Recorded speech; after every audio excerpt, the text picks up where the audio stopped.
लक्ष्मी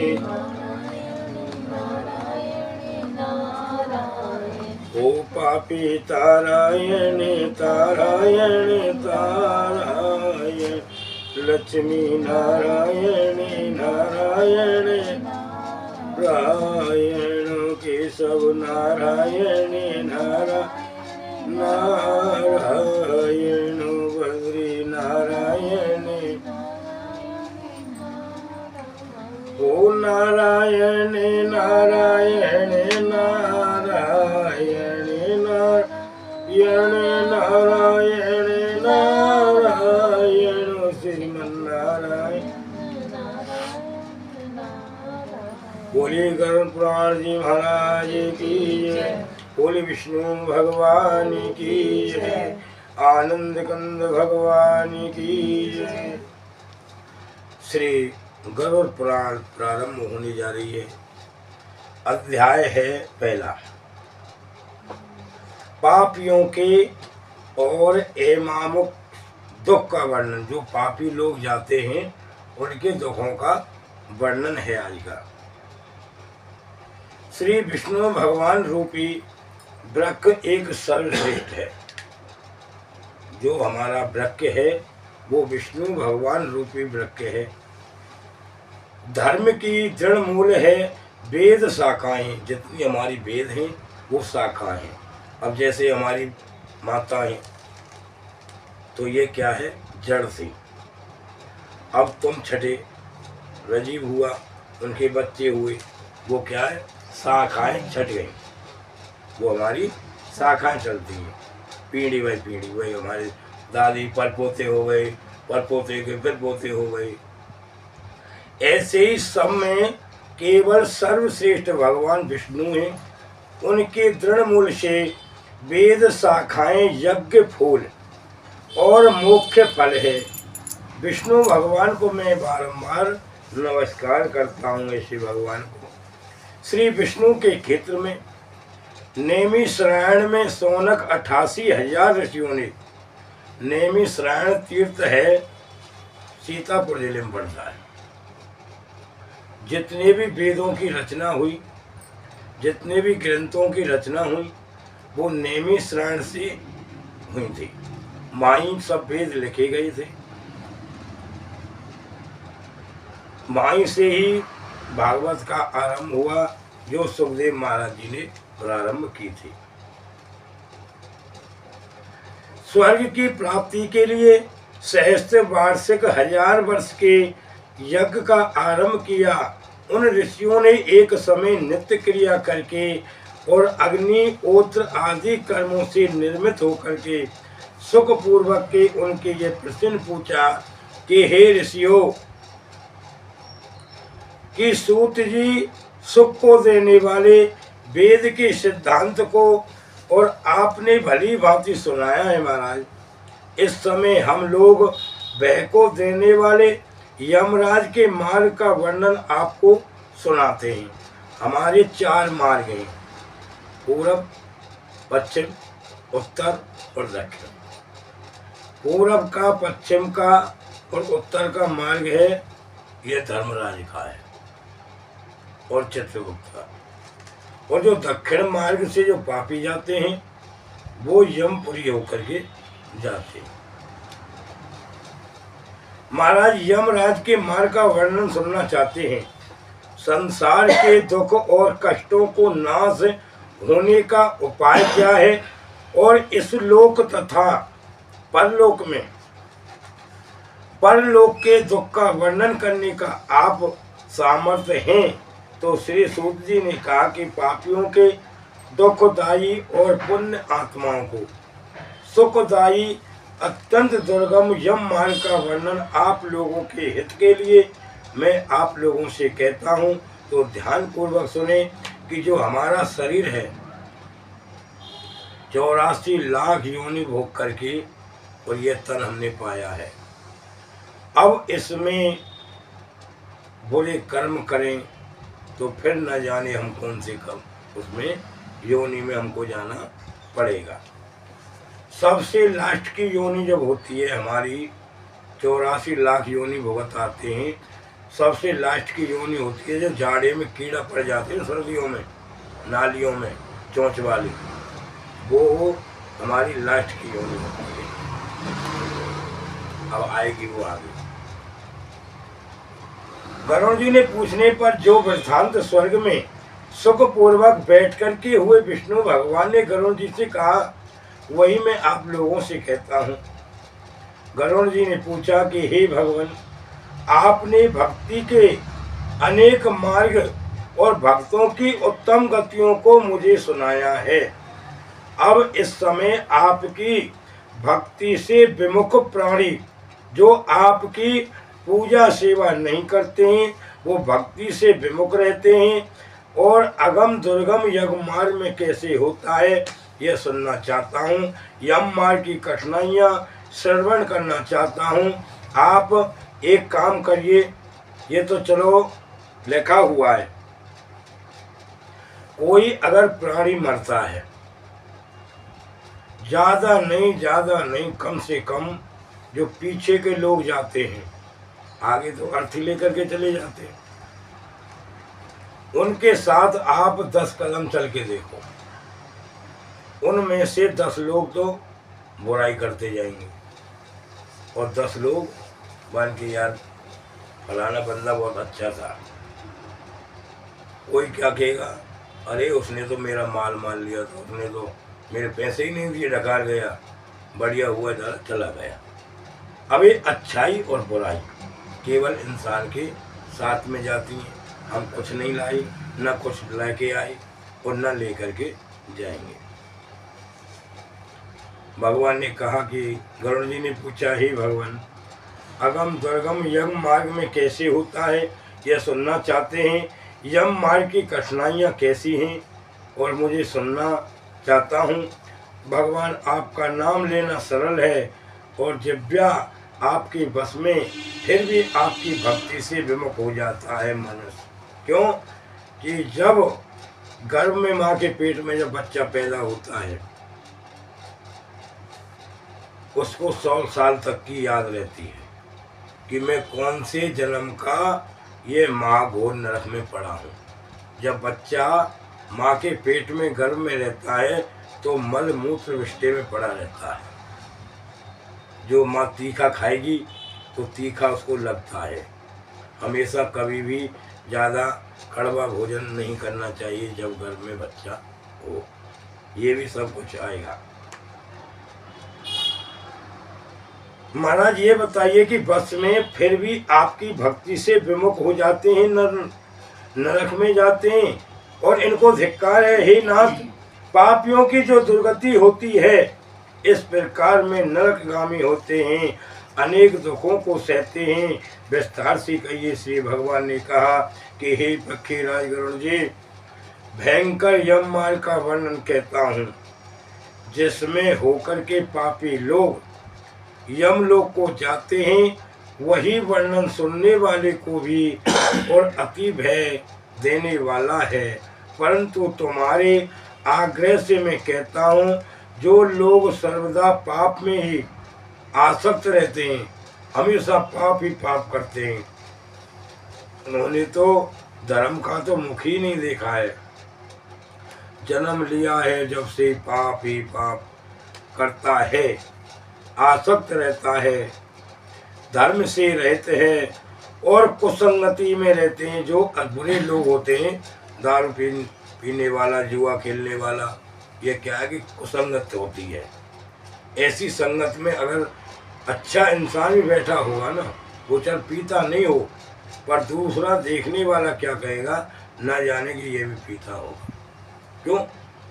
संगत का असर आ गया, संगत का असर आ गया। खराब लेडीज के पास बैठ जाओ, भाई ये भी ऐसी होगी, तो संगत का असर आता है। यही लिखा हुआ है, कुसंगत में रहते हैं और उत्तम वेद शास्त्र तथा सत्संग गति से विमुख रहते हैं। सत्संग उन्होंने कभी किया ही नहीं है, ना गुरु की वाणी की है, ना कभी भगवान का नाम लिया है, और विमुख रहते हैं, उनसे विमुख रहते हैं और सम्मानित मान करके अग्र रहते हैं। धन तथा मर्यादा के कर्म में युक्त, धन के कर्म में जब धन ज्यादा हो जाता है तो उसको गर्व हो जाता है, अपमान हो जाता है।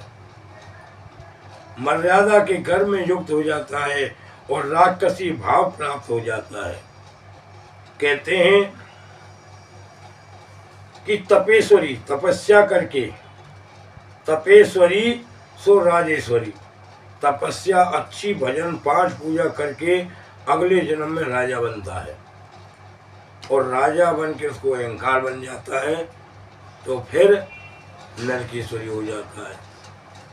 तपेश्वरी सो राजेश्वरी, राजेश्वरी सो नरकेश्वरी।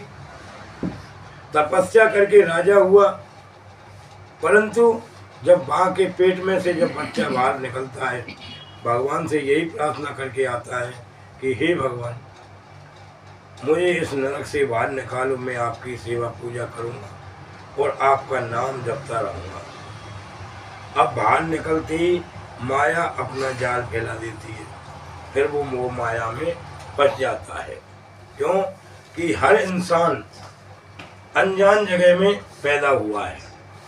हम भी पैदा हुए अनजान जगह में पैदा हुए, तुम पैदा हुई अनजान जगह में हुई। केवल माँ बाप कहना, पापा कहना, डैडी कहना, ताऊ ताई कहना, ये क्या हम सिखाते हैं। वो खुद नहीं बोलता है, हम सिखाते हैं। बेटा बोल पापा, बेटा बोल ताई, ये हम सिखाते हैं। अब उसमें घुल मिल जाता है और जो वचन देकर भगवान से आया है उसको फिर वो भूल जाता है। अब इसी कारण तो सुखदेव महाराज जी 12 वर्ष तक घर में रहे थे। जब वो निकल नहीं रहे थे, कपिल देव मुनि जी ने कहा कि महाराज ये कैसे क्या होगा। बाल्मीकि महाराज मुझे तो पहले ये वचन दो कि मैं जब गर्भ से बाहर आऊं तो माया मुझको सताए नहीं। कभी भी पैसा आ जाए, भगवान से यही प्रार्थना कर कि हे भगवान, मुझ पर जो धन देते हो तो इतना धन दीजिए जिससे मुझको अहंकार ना घुसे। आज धन इकट्ठा हो जाने दो, तुमको कोई रिश्तेदार अच्छा नहीं लगेगा, मन चले आते हैं बेफालतू के काम। अगर तुम पे कुछ नहीं रहेगा तो रिश्तेदार भी कोई तुम्हारे ढूंढने नहीं आएगा। सब माया की वो। तो सम्मानित मान करके उग्र रहते हैं, मर्यादा के गर्व से युक्त हैं, राक्षसी भाव प्राप्त होता है। हे देवी, भक्ति रूपी और संपत्ति से हीन होते हैं, जो काम तथा भोग में लीन रहते हैं, जिनका मन माया जाल में फंसा हुआ है, वो अपवित्र नरक में गिरते हैं। जिनका पवित्र नरक ही नहीं है, वो तो अपवित्र रहता है।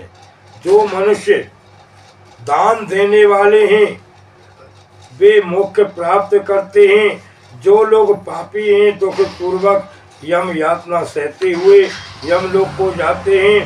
पापियों को जो संसार में दुख जैसे मिलते हैं, उन दुखों को भोगने के पश्चात जैसी मृत्यु होती है और वैसा ही कष्ट पाते हैं, जिनका वर्णन तुमसे कहता हूँ मैं अब। जो लोग जैसा करते हैं, जैसा पाप करते हैं, वैसा ही दुख भोगते हैं मरने पर, उनका वर्णन आप लोगों से कहता हूँ।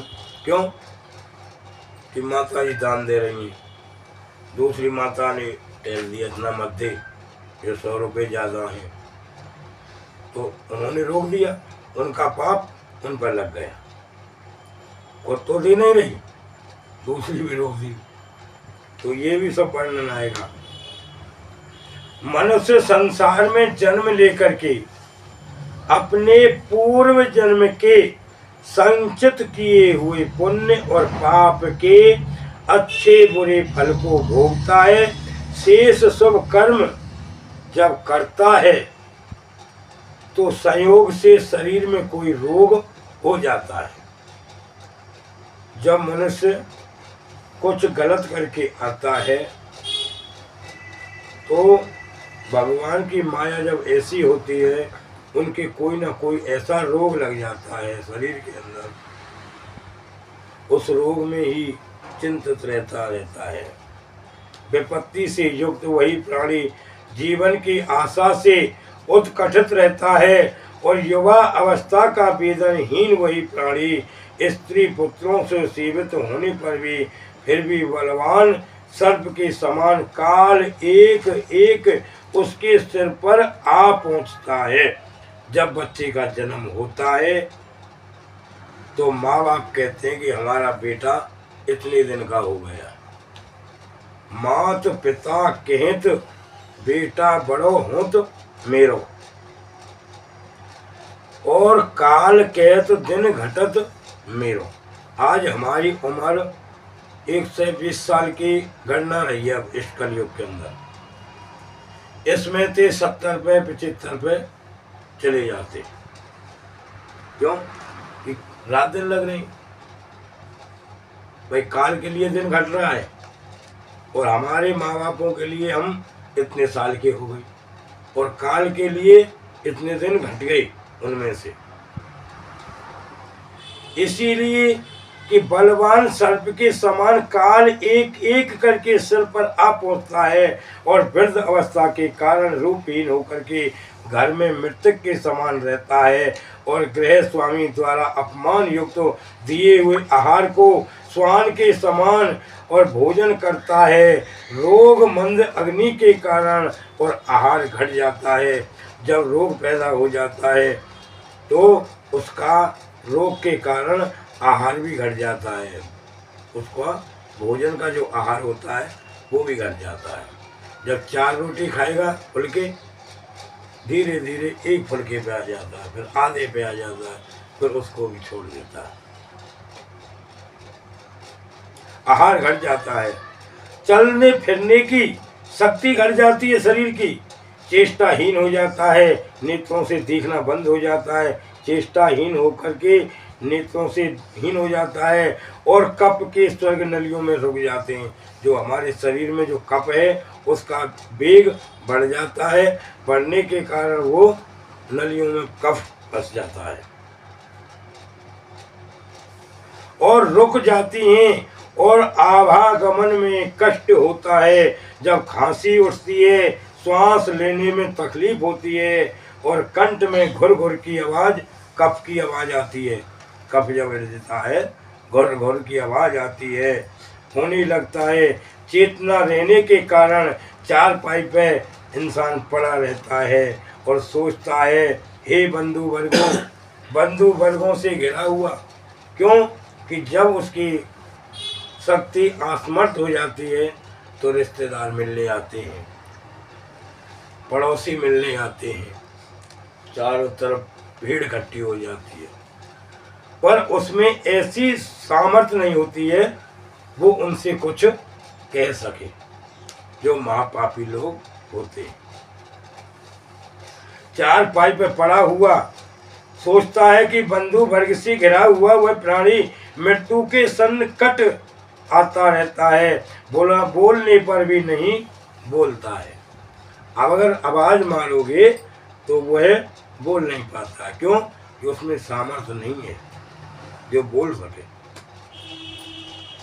इसी प्रकार अब भी कुटुंब के पालन पोषण में जिनकी आत्मा लगी रहती है, केवल कुटुंब परिवार को पालने में, धन इकट्ठा करने में लगी रहती हैं, और जब इंसान मृतक प्राणी जब मरता है, आपने देखा है, मैंने भी देखा है, 1 घंटा 2 घंटा डेड बॉडी को पड़े हो जाएंगे तो क्या कहेंगे, जल्दी करो फटाफट करो, बच्चे भूखे हैं, इनको और मर जाना है, रिश्तेदार कहीं हैं। क्यों?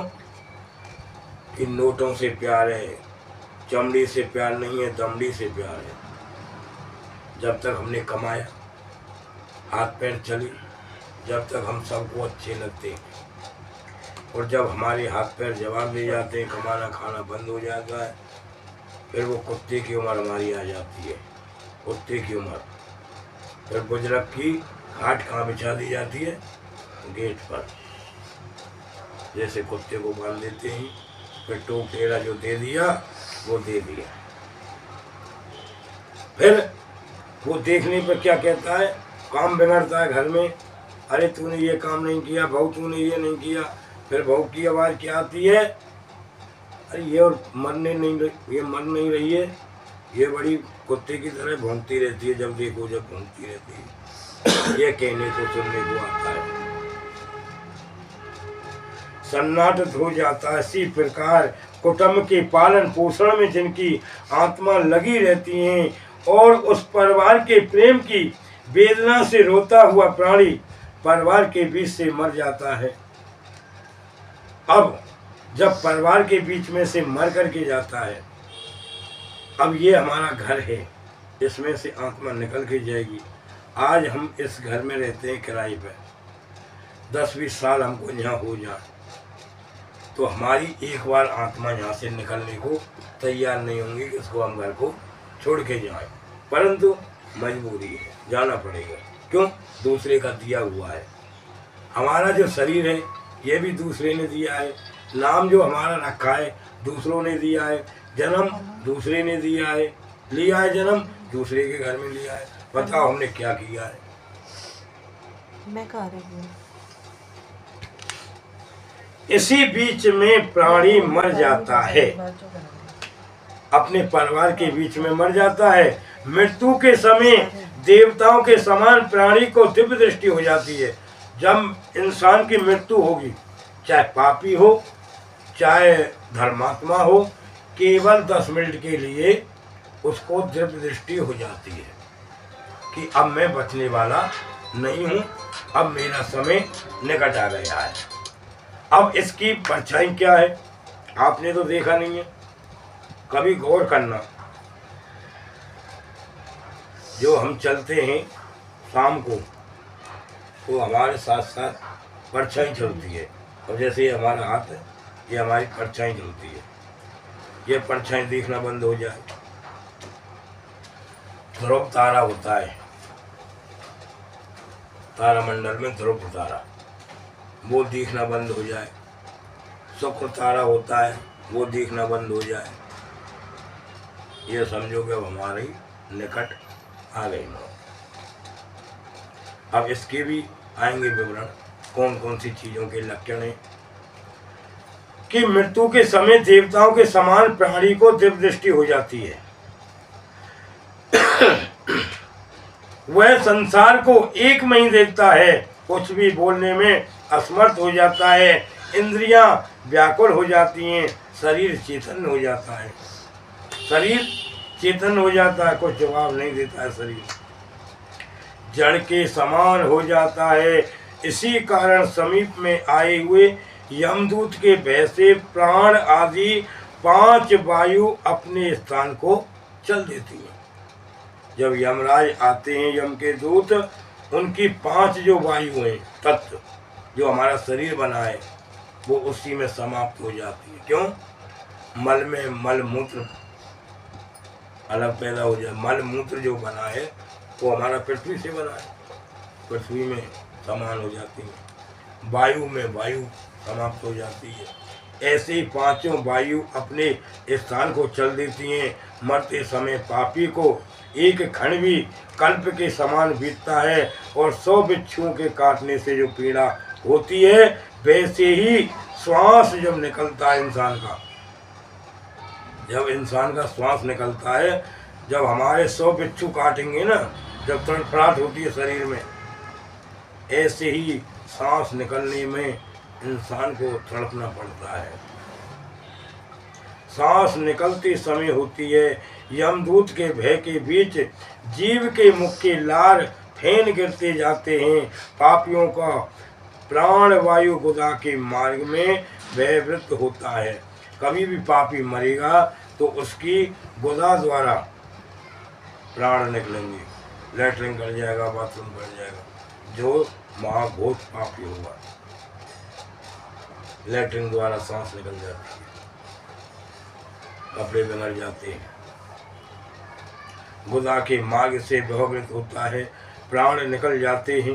प्राणियों के यमदूत मिलते हैं जो क्रोध से लाल नेत्र वाले भयानक मुख और पास दंड लिए नग्न शरीर दांतों को पीसते हैं, ऊपर के होठों के केस वाले और कांखों के समान काले टेढ़े मुख वाले विशाल नरक मूली शस्त्र वाले यमदूत वहां आकर के उपस्थित रहते हैं। उन दूतों को देख करके वैसे प्राणी मलमूत्र त्याग देता है, डर के मारे मलमूत्र त्याग देता है। जीव शरीर से निकल करके और अग्निष्ट मान शरीर को धारण करता है और मोहवश अपने घर को देखता है, और उसी समय यमदूत पकड़ करके ले जाते हैं। अनुष्ठान मात्र शरीर को यातना रूपी और शरीर के ढक गले से रस्सी बांध करके केवल जब प्राणी मरता है, उसका श्वास निकलता है, शरीर को जब बांध करके ले जाते हैं, केवल एक अंगूठे के बराबर उनका शरीर रहता है। राजा के सिपाही पकड़ करके जैसे ले जाते हैं, वैसे यमदूत ले जाते हैं जीव को, मार्ग में धमकी देते हैं और नरकों को भयानक दुखों का वर्णन बारंबार करते हैं। वे दूत कहते हैं, अरे दुष्टात्मा, तू शीघ्र चल, तुझे यमलोक को जाना है और कुम्मी पाक आदि नरक में उपभोग करना है। तू देर न कर। यमदूतों की ऐसी वाणी को सुनता हुआ और अपने बंधु वर्गों को रोता है, विलाप करता है, अपने भाइयों को याद करता है, बेटे बहुओं को याद करता है, पर उसकी रक्षा करने के लिए कोई नहीं जाता है। बता कोई गया है? अब हम सब नहीं है। केवल जो हमने कर्म किया है हमको ही भोगना है, दूसरा कोई नहीं भोगेगा। शमशान भूमि में जला करके शरीर को आ जाते हैं, पीछे मुड़ के भी नहीं देखते हैं। बंधु वर्गों को याद करता है, विलाप करता है, मैंने इनके लिए क्या नहीं किया, कितना धन इकट्ठा किया, कितने बुरे कर्म किए, आज मेरा कोई बचाने वाला, सहारा देने वाला नहीं है। जीव हाय हाय करता है, यमदूत उसे प्रताड़ना करते हैं। उन यमदूतों को धमकाने से उनका हृदय विदीर्ण हो जाता है और कांपता है। अपने पापों को स्मरण करता हुआ यम मार्ग में कुत्तों से कटाया जाता है और क्षुधा प्यास से पीड़ित होता है। सूर्य के तेज पवन की प्रबलता लिप्त बालू में चलाया जाता है। ऐसी गर्म बालू होती है जिसमें छाले पड़ जाते हैं। माँ छाया भी नहीं है विश्राम करने को, मार्ग में चलने से असमर्थ हो जाता है। उसी जीव को कोड़ों से मार करके यमदूत घसीटते हुए और ऐसे कठिन मार्ग में चलने से धक्कर गिरता है, मूर्छा खाता है, फिर उठता है। इसी प्रकार जीवन अंधकार में यमलोक में पहुंचाया जाता है। क्यों कि जो हमारा मनुष्य जीवन मिला है, इसमें हम सब कुछ सामर्थ्य हैं करने के लिए। पशु का जन्म मिल जाए, पक्षी का मिल जाए, कोई सामर्थ्य नहीं है। क्यों? जो ये हमारा शरीर है, इसमें सब कुछ कर सकते हैं हम, दान पुण्य पूजा पाठ हवन वगैरह जो भी कर सकते, पर करते नहीं है। क्यों कि हम जाल में ऐसे माया में फंस जाते हैं, करने की इच्छा नहीं होती। अब किसी से कहो, अरे बहन जी तो मंदिर नहीं आती हो, तो भजन पूजा पाठ भी छोड़ दी, अरे पंडित जी टाइम ही नहीं मिलता है। तो बताओ, भगवान के लिए 5 मिनट का टाइम नहीं निकलता है 24 घंटे में।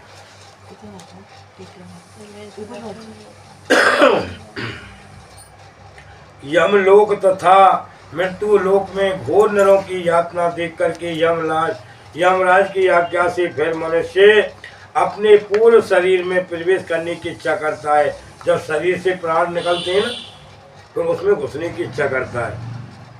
जब शरीर वहाँ अग्नि में जलता है तो उसमें घुसने की कोशिश करता है, पर यमराज उसको पकड़ के रखते हैं।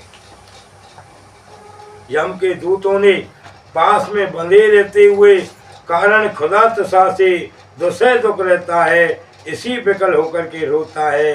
तब मृत्यु के स्थान पर पुत्रों को दिए हुए पिंड को, मरने के समय दिए हुए दान को जीव खाता है। जब मरने के समय जो दान मिलता है वही उसको मिलता है। जो मरने के समय जो हम पिंड लेकर के रख के जाते हैं शमशान भूमि पर जौ के आटे का, वो पिंड एक भाव्य के लिए, एक अभाव्य के लिए, एक स्वभाव के लिए, एक अग्नि के लिए, एक यम के लिए, एक पिंड जो होता है उस प्राणी को मिलता है केवल, जो बच्चों द्वारा दिया हुआ होता है और जीव उसे खाता है। पापी जीवन की और तृप्ति नहीं होती है। पुत्रों द्वारा दिए हुए दान, श्राद्ध तथा और जलांजलि से पापी मनुष्य की तृप्ति नहीं होती है। जो ज्यादा पापी होता है ना, उनकी इतने दान करने से भी तृप्त नहीं होती आत्मा। और इसी से पिंडदान देने पर भी वे भूख से और व्याकुल हो जाते हैं। जिनका पिंडदान नहीं होता है वह कल्प भर प्रेत योनि में रह करके निर्जन वन में दुख पूर्वक भ्रमण करती है। पिंडदान जिनका नहीं होता है वो प्रेत योनि में जाते हैं। और प्रेत योनि क्या है कि हजारों वर्ष की योनि है। अब प्रेत योनि में अगर इंसान चला जाता है तो वो 1000 वर्ष तक यही सोचता है कि मेरे परिवार में या मेरे कुटुंब में कोई ऐसा धर्मात्मा पुत्र पैदा हो जो मेरी प्रेत योनि से छुटकारा मिल जाए। निर्जल वन में दुख पूर्वक भ्रमण करता है। बिना भोगे कर्म का क्षण करोड़ों कल्प तथा नहीं होता है। और बिना यम की यातना भोगे जीव मनुष्य का जन्म भी नहीं मिलता है।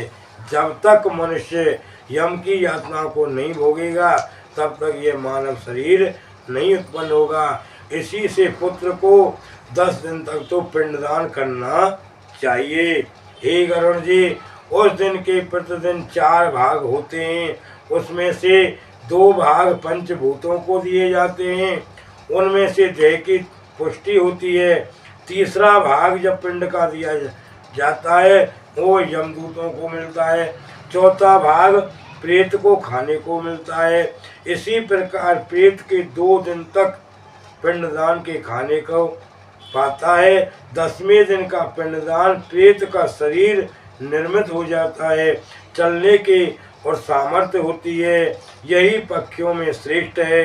पूर्व शरीर के दग्ध हो जाते हैं पुत्र द्वारा दिए हुए पिंडों से, फिर भी उस जीव को देह मिलता है जब वह जीव हाथ भर का शरीर पाता है और यमलोक के पथ में अपने शुभ और अशुभ कर्मों को भोग करके जाता है। आज जैसे हमारी माता जी हैं या कोई भी प्राणी जाता है, जब यहाँ से 17वां 15वां जो हो जाएगा, जो उनका भोग है उनको मिल जाएगा। उसके बाद में क्या है कि 6 महीना तक लगातार चलना पड़ेगा। 6 महीना पर छमाई होती है। उसके बाद में 1 दिन के लिए जब प्राणी को छोड़ा जाता है, फिर 11.5 महीने में वर्ची होती है, उसमें प्राणी को जब छोड़ा जाता है तो वह पैदल इतने दिन चलता ही रहता है। उसके बाद में जब जाकर के 11.5 महीने के बाद में यमपुर में पहुंचता है। बताओ कितना चलता है। प्रतिदिन 4 भाग ऐसे ही प्रेत शरीर निर्मित होता है, चलने में असमर्थ हो जाता है और पिंडों के शुभ अशुभ कर्मों को भोगता है। अब 10 दिन के दिए पिंड से जिस प्रकार शरीर बनता है उसे हम कहते हैं। प्रथम दिन का जो पिंड दिया जाता है उससे सिर बनता है। दूसरे दिन के पिंड से गर्दन बनती है और कंधा। तीसरे दिन के पिंड से हृदय बनता है। चौथे दिन के पिंड से पीठ और 5वें दिन के पिंड से नाभि उत्पन्न होती है। 6ठे दिन के पिंड देने से कमर, गुदा, लिंग, भृग आदि मांस पिंड आदि पैदा होते हैं। 7वें दिन के पिंड से हड्डी आदि बन जाती है। 8वें 9वें दिन से 2 पिंड से जंगा पैर उत्पन्न होती है। 10वें दिन के पिंड से देह, त्वचा उत्पत्ति होती है। पिंड की उत्पत्ति शरीर के आश्रय लेकर के भूख प्यास से पीड़ित प्रेत 11 महीने 12वें दिन 11वें और 12वें दिन के श्राद्ध को 2 दिन में भोजन करता है। 13वें दिन यमदूतों को बांध करके जीव बंधे हुए बंदर के समान अकेला जाता है। हे गरुड़ जी, बेहतरीन को छोड़ करके केवल यमलोक में 86,000 योजन, यमलोक की 86,000 योजन बेहतरीनी है। जीवन में प्रतिदिन 24 घंटे में क्रम 247 योजन यमदूतों के संग निरंतर चलता रहता है और चलने वाले मार्ग में अंत में 16 गांव पड़ते हैं। जब यम मार्ग में जाते हैं तो उनको 16 गांव पड़ेंगे, 16 गांव मिलते हैं जिनके लांग करके तुम धर्मराज के नगर में फिर पहुंचता है। पापी जीव जब पहुंचता है उन नगरों के नाम है, पहला है स्वयंपुर, दूसरा है सौरभीपुर, नागेंद्र भवन, गंधर्व 5वां है, शैला गवन 6वां है, कोंच 7वां है, क्रूपुर है 8वां है, विचित्र भवन है 9वां, प्रहलाद पाद है 10वां, दुखद है 11, नांद स्कंदपुर है 12वां और तुपसत भवन है, 13वां रुद्रनगर है और 14वां पर्योवरण है, 15वां सीता दृढ़ है और 16वां बहुवृतीय के आगे यमपुर है। इन नगरों को छोड़ करके लांग करके जब प्राणी जीव जाता है, जब उसके बाद में यम के वहाँ पहुँचता है, बंधा हुआ पापी जीव मार्ग में रोता हुआ अपने घर को छोड़ करके यमलोक को जाता है। बोल विष्णु भगवान की जय। श्रीमन्नारायण नारायण, लक्ष्मी नारायण नारायण, ओ पापी तारायण तारायण, ओ भजमन नारायण नारायण, श्रीमन्नारायण नारायण। तो भगवान ने भजन बनाया था, किसी ने भजन बनाया है तो किसी ने अच्छा ही बनाया है। कहते हैं कि हे मूर्ख बंदे, तूने भूखे को भोजन नहीं कराया तो दान देने से क्या फायदा, प्यासे को पानी पिलाया नहीं और बाद में अमृत पिलाया तो क्या पिलाया। तो यम मार्ग का वर्णन है। बोले गरुड़ जी महाराज की जय। दूसरा अध्याय है। गरुड़ जी ने पूछा कि हे भगवान, यमलोक का मार्ग कितना दुखदाई है, जीव पाप करने पर उसे कैसे जाता है, वह सब मुझसे कहिए।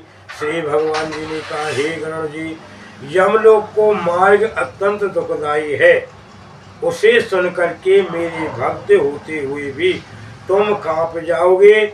उसी यमलोक में वृक्षों की छाया नहीं है जहाँ जीव विश्राम ले सकें, ना तो वहाँ अन्न है ना वहाँ जल है, वह जीव प्राणी निर्भय सके, ना तो वहाँ कहीं जल दिखाई देता है और ना प्यास प्राणी पी सके।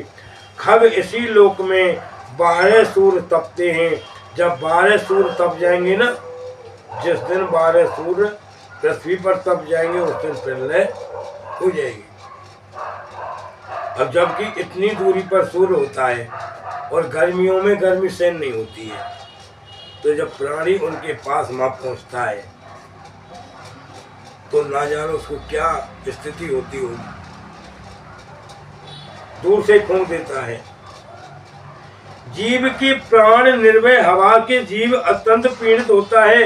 कहीं बड़े बड़े विषैले सांपों से कटवाया जाता है, कहीं कहीं कांटों के बंध जाता है, कहीं कहीं घोर सिंगा व्याघ्र को कुत्तों से खाया जाता है, कहीं बिच्छुओं से कटवाया जाता है, कहीं अग्नि में जलाया जाता है,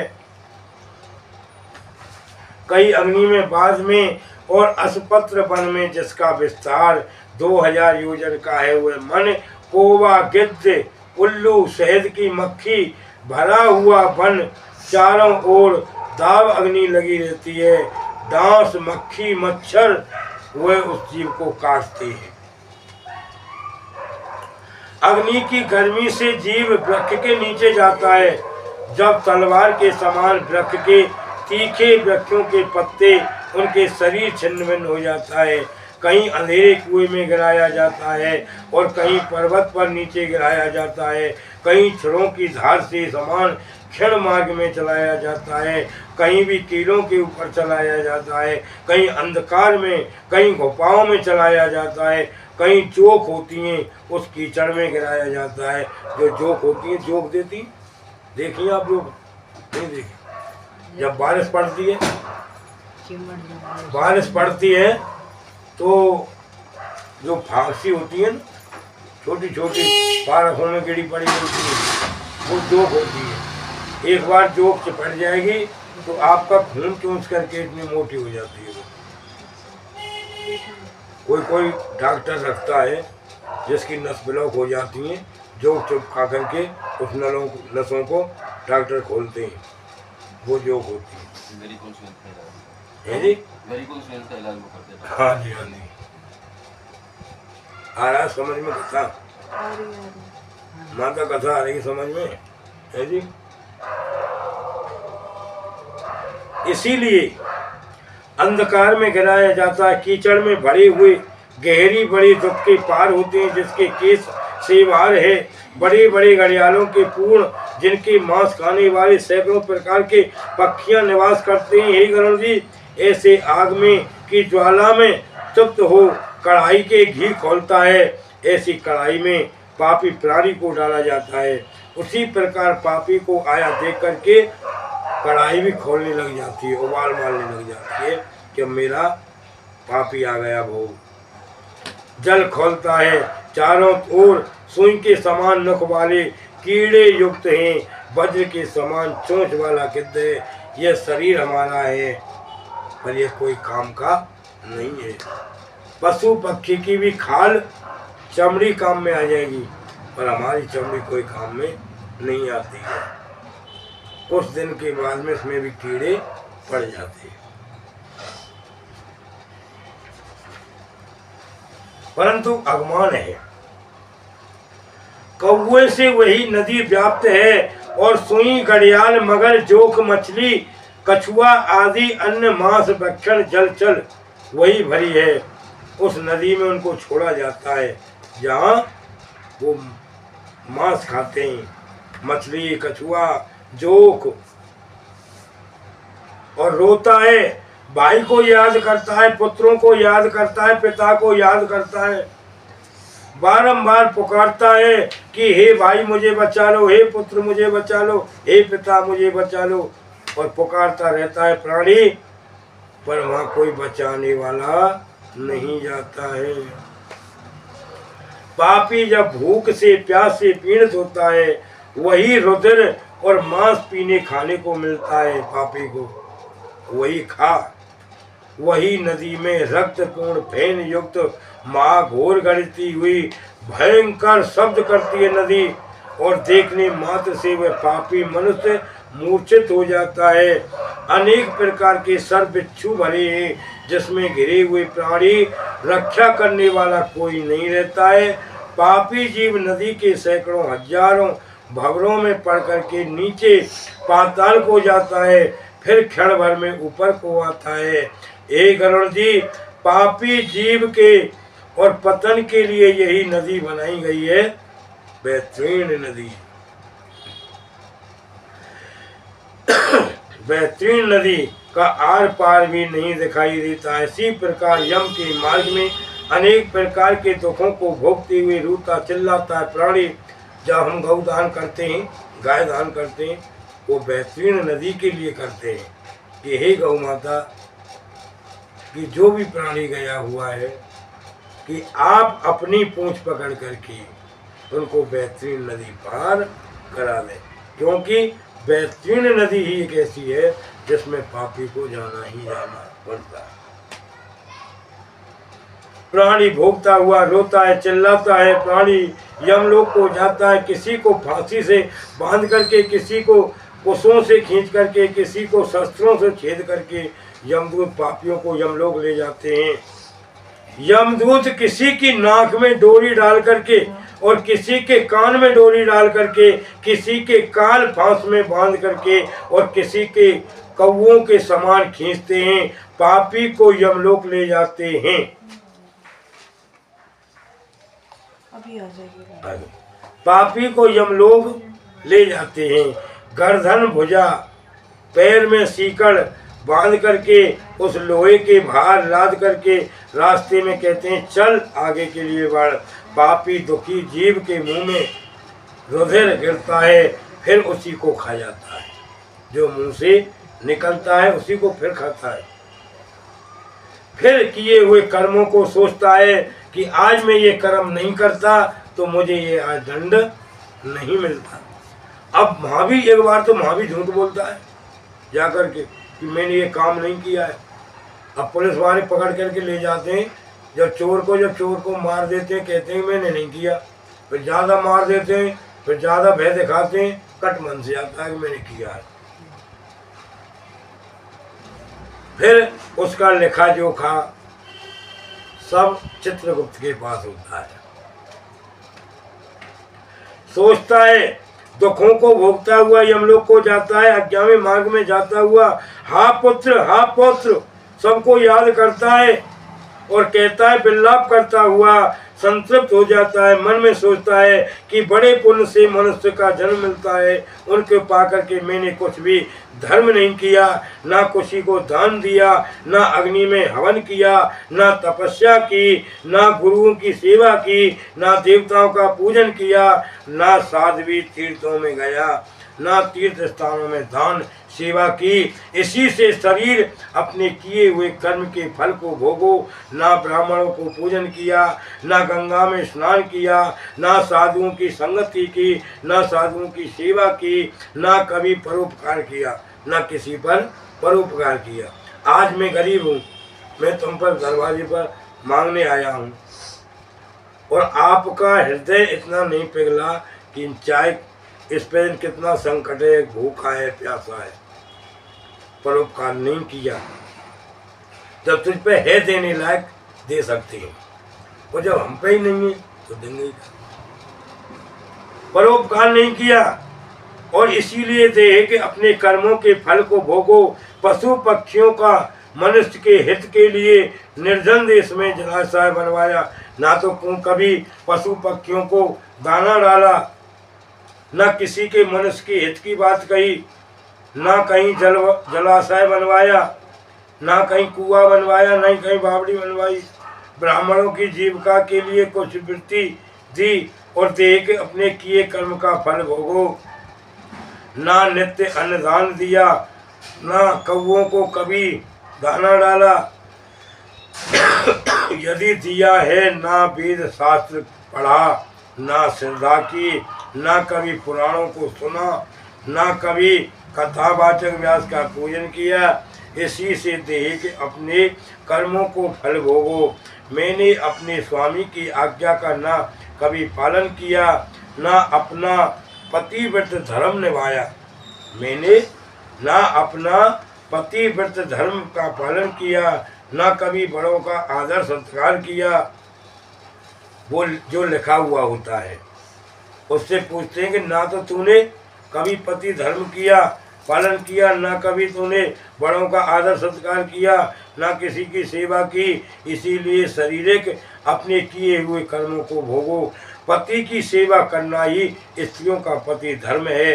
ये जानते हुए जिस स्त्री ने पति की सेवा नहीं की, पति के मरने पर दुखी नहीं हुई, विधवा होने पर तपस्या नहीं की, जिनके देख अपने किए कर्मों का फल भोगो। अपने पूर्व कर्म के द्वारा और अत्यंत दुखदायी नारी शरीर पाया है, और इसमें ना तो मास उपरांत और चंद्रायण व्रत किया, ना तूने कभी चंद्रायण व्रत किया, ना मलमास का व्रत किया, ना नियम के द्वारा शरीर को कलेशित किया। इसी प्रकार स्त्री पुरुष जीव अनेक विलाप करता हुआ अपने पूर्व देह को स्मरण करता है, मेरी कैसी अच्छी देह थी, पूर्व देह को स्मरण करता है और हमारा मानव शरीर कहाँ चला गया, ऐसा कहता हुआ जब जीव यम मार्ग में जाता है, सहस्त्र दिन 17 दिन तक प्रेत रूपी जीव वायु के समान चलता है। गरुड़ 18वें दिन प्रेत स्वयंपुर नामक में पहुंचता है और स्वयंपुर नगर में महान प्रेतों के गण रहते हैं। पुण्यभद्रा नाम की नदी है, वहीं अत्यंत सुखकारी है। सुंदर एक वट वृक्ष है।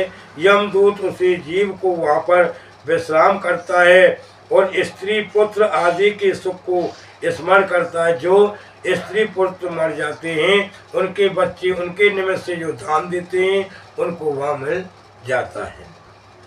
छाता दान देने से उनको छाया मिल जाती है। जूता दान देने से वो आगे आएगा। उससे क्या है कि उसको पैरों में कभी बालू पर नहीं चलना पड़ता है। स्मरण करता है, दुखी होता है। धन नौकर मित्र स्त्री आदि चिंता करता वही यमदूत कहते हैं कि धन स्त्री पुत्र और वृत्त ये सब सुख भोगने वाले हैं। जो तूने स्त्री पुत्र सबको कमाया, धन इकट्ठा करके आया, आज वो कहाँ चले गए, तेरे कोई काम तो नहीं आए।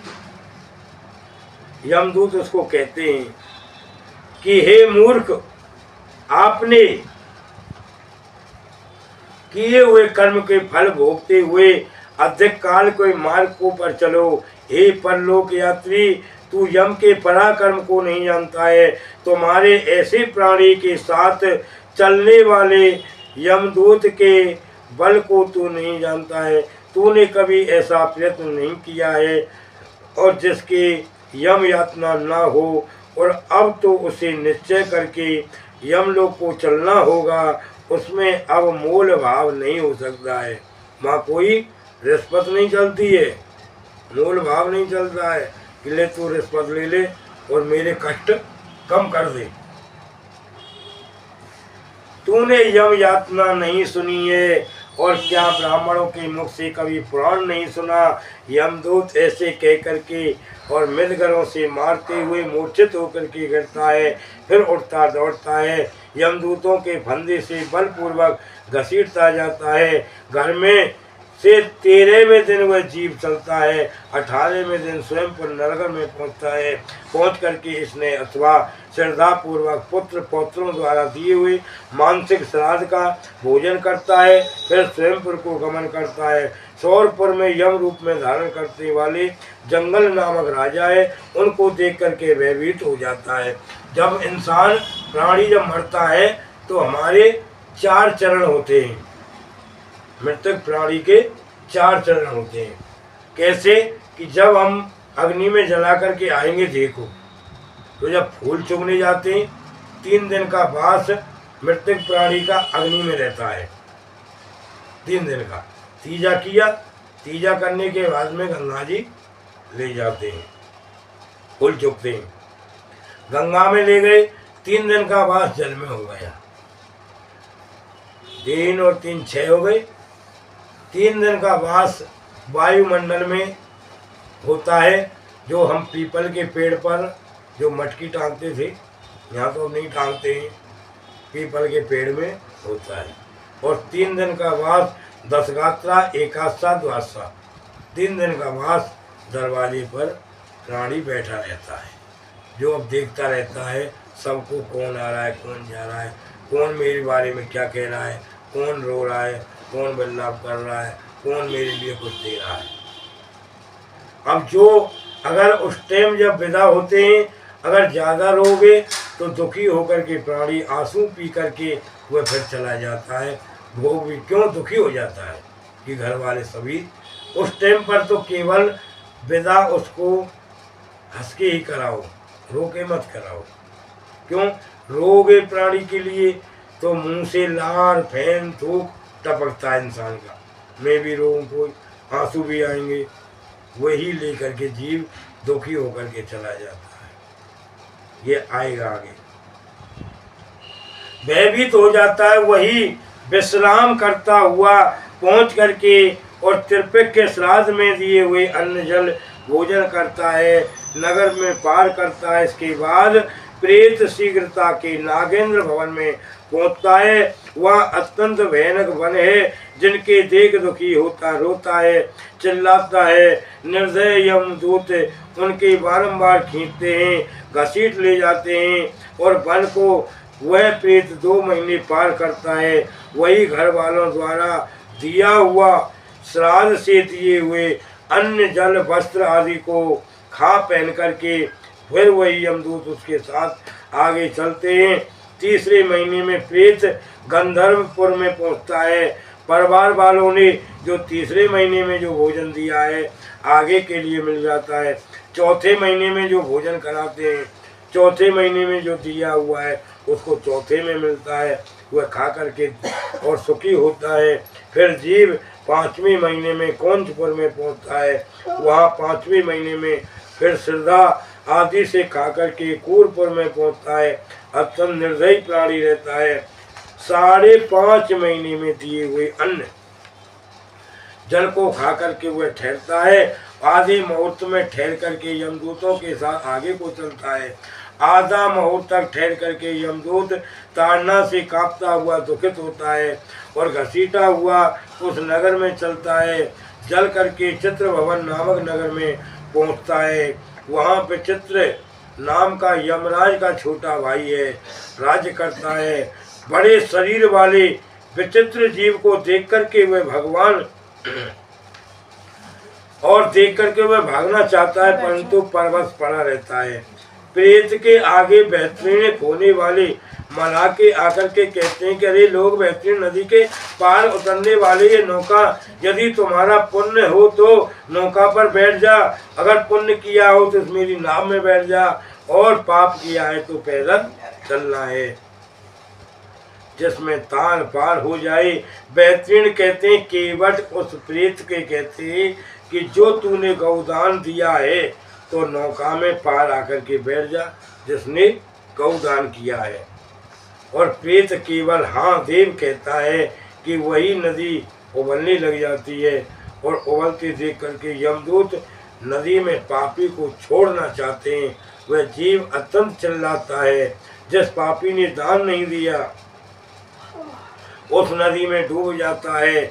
वह आकाश में चलने वाले यमदूत प्रेत मुख में कटिया फांस करके मछली के तार की तरह घसीटते हैं और नदी के उस पार ले जाते हैं। नदी के पार पहुंच करके और 6ठे महीने में दंत श्राद्ध आदि को खा करके आगे चलता है। फिर भोग से व्याकुल हो करके मार्ग में अत्यंत विलाप करता जाता है। 7वें महीने में और ब्रह्मपाद नामक नगर में पहुंचता है। वहाँ पुत्रों द्वारा 7वें महीने में दिए हुए श्राद्ध दान आदि को खा करके तृप्त होता है। पक्षियों के राजा गरुण जी जीव उस नगर को पार करके दुखदपुर में पहुंचता है। वह आकाश मार्ग में चलता हुआ अनेक प्रकार के दुखों को भोगता है। वही 18 महीने श्राद्ध किए हुए अन्न जल आदि को भोजन करके आगे चलता है और 9वां महीना संपूर्ण होते ही नानकपुर में जाता है। नाना स्कंदों को देख करके अत्यंत दुख व्याकुल होता है, चिल्लाता है। फिर यमदूत धमकाते हैं और कष्ट पाते हैं। महीने में 7 भवनपुर पहुंचता है। वहाँ 10वें मास में पिंड दिया हुआ जल को खा करके तृप्त हो जाता है। फिर वहाँ से चल करके 11 महीने में रौद्र नगर में पहुंचता है। वहाँ 12वें महीने का जो श्राद्ध दिया हुआ है उसे खा करके और 11.5 महीने मास पूरा होते उपरांत नगर में पहुंचता है। प्रेतों को देख करके देने वाले मेघ बरसते हैं। वहीं नून तक मांस दिए हुए श्रद्धांत आदि को दुखपूर्वक खाता है। वर्ष का पूरा होते होते प्राणी शीतर्ण नमक नगर में पहुंचता है। हिमालय से भी सौगना आदि शीत पड़ता है। शीत भूख पीड़ित जीव 10 दशाओं में देखता है, क्योंकि जब हम दान देते हैं मृतक प्राणी के लिए उनके निमित्त, तो हर मौसम का कपड़ा दान देना चाहिए जो उसे मिल सके। भूख पीड़ित जीव 10 दिशाओं में देखता है और क्या कहाँ कोई मेरा बंधु है, और फिर चारों तरफ देखता है कोई मेरा मिलने वाला हो, कोई मेरा भाई बंधु हो, हमें दुखी देख करके मिटाए, इस जीव के यमदूत कहते हैं तेरा ऐसा पुण्य कहाँ जिस पुण्य के बल से तू इस दुख को छुटकारा पा सके। हे यमदूत, ऐसे वचनों को सुन करके वह पीड़ित जीव वार्षिक श्राद्ध के दिए पुण्य को खा करके धैर्य धारण करता है। वर्ष के अंत में यमलोक समीप भौतिकपुर में पहुंच करके पहले के मिले हाथ भर के शरीर को त्याग करता है और फिर फल भोगने के लिए और अनुष्ट मात्र अंगूठे के समान यातना शरीर पा करके यमदूत के द्वारा जाता है। कश्यप ने कहने पर मरने पर औधर देव का दान नहीं दिया और धर्म संचय नहीं किया, वह कारण यमदूतों को दंड बंधनों से बंधे हुए और कंठ को भोगते हैं। हे गरुण धर्मराज, नगर में 4 द्वार हैं जिसमें दक्षिण का मार्ग हाल आप लोगों को बताया है और उसे महाघोर मार्ग है। खुदा प्यास से पीड़ित है, जैसे प्राणी जाता है वहाँ जाने के पर फिर वहाँ क्या होता है वह सब मैं तुमसे कह रहा है। और अब मैं क्या सुनना चाहते हो? बोले विष्णु भगवान की जय। श्रीमन नारायण नारायण भजमन नारायण नारायण नारायण पापी तारायण तारायण। बोले विष्णु भगवान की जय। जब इंसान मृतक प्राणी मरता है तो ज्यादा ना हो सके, बहन बुआ भांजी जमाई उनके लिए उनके हाथ से 100 रुपये 10 रुपये 50 रुपये दान अवश्य करना चाहिए। उनको बुला करके वो भी लग जाता है उस टाइम। बोले विष्णु भगवान की जय। ओम जय जगदीश हरे स्वामी जय जगदीश हरे। भागते जनों के संकट दास जनों के अवे गुणों बंसुरी वाला दूर करे।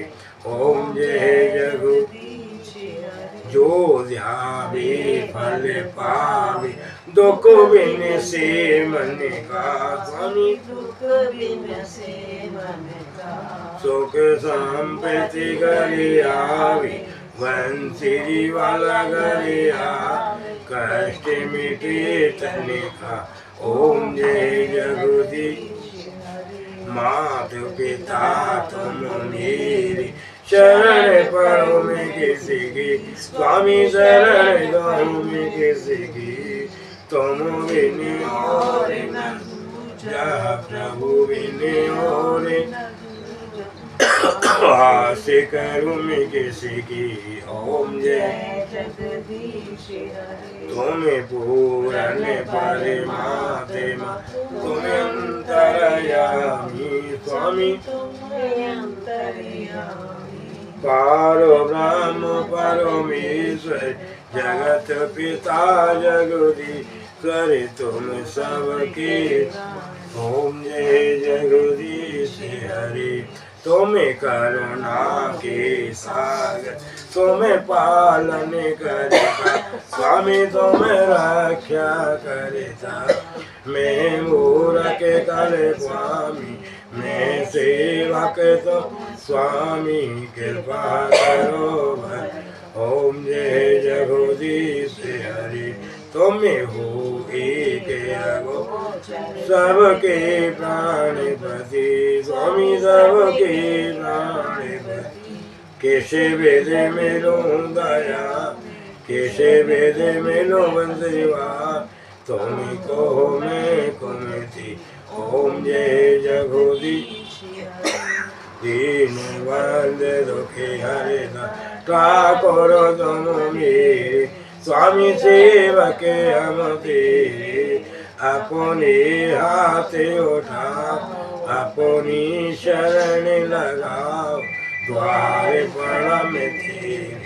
ओम जय जगदीश विषय विकार मिटाओ पाप हरो देव स्वामी करके हरो देवा तेरे दावती बढ़ाओ तेरे दय में बढ़ाओ संत हरि सेवा ओम जय जगदीश हरि तन मन धन सबे कुछ तेरा स्वामी सबे कुछ है तेरा तुझको अर्पण तेरा तुझको समर्पण क्या लागे मेरा ओम जय जगदीश श्याम सुंदर जी की आरती नर गावे स्वामी प्रेम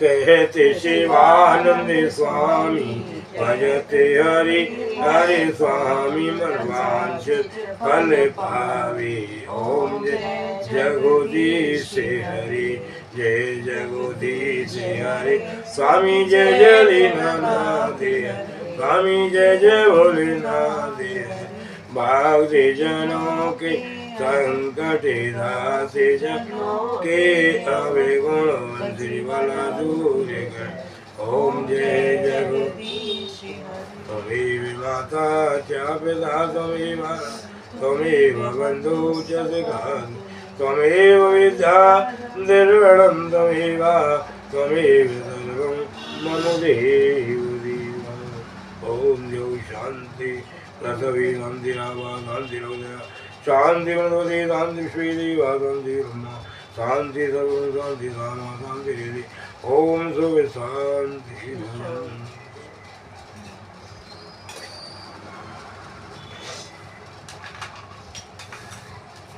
ये सुबह रजीवा जाए ना ये जल पीपल में रखवा देना पीपल में डलवा दो फिर भर के रख देना उसी जगह सुबह ही करना है सुबह रखना है अब तो नहीं अच्छा अब तो नहीं रखे रहेंगे रात भर ठीक है ना अब ये सामान ऐसे ही रखा रहेगा ये यहाँ नहीं पे रहेगा